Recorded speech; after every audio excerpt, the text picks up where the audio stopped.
Огнови, блокади и протести во повеќе градови низ државата поради конфискација на возила без возачка дозвола.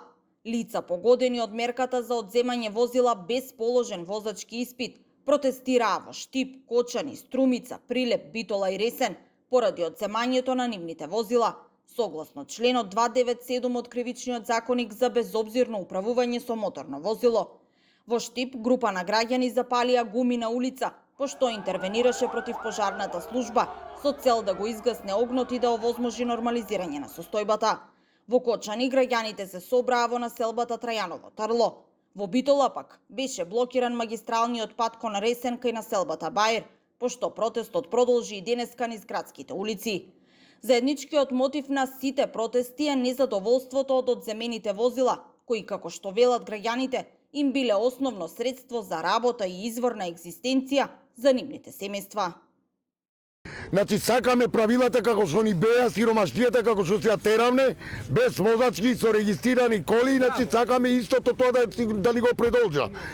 А оти иначе некој е 15 души дома, нема могуćност да вади ни возачка, ни едно ни друго.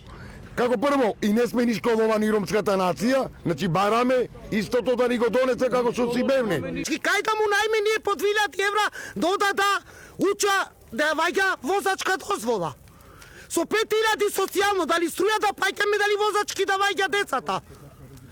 Баба и Раја Корнелите регистрирани, ги регистрируваат децата, мажите ги регистрируваат, сега бара возачка дозвола. Кај да му најда децата возачка дозвола? Мажите, школо нема никакво.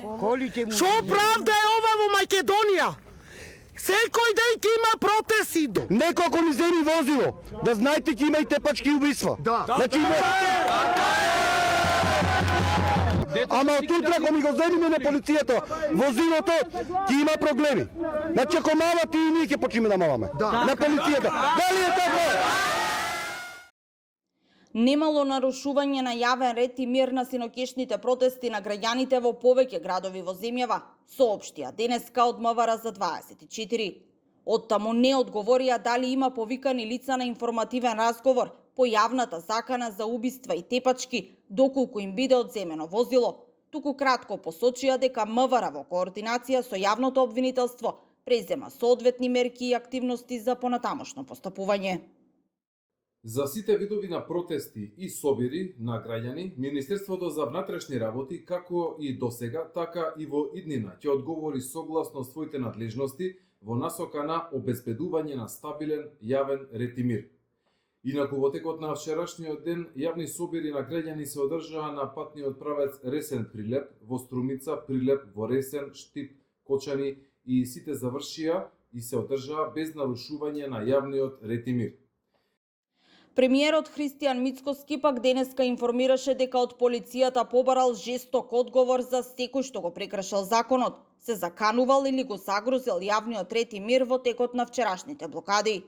А освен протестите и построгите сообраќајни правила на системот Safe City, исто така предизвикаа поделени реакции во јавноста. Додека некои ги поддржуваат овие строги мерки, други сметаат дека пристапот за возачка дозвола треба да се поедностави и да биде поевтин.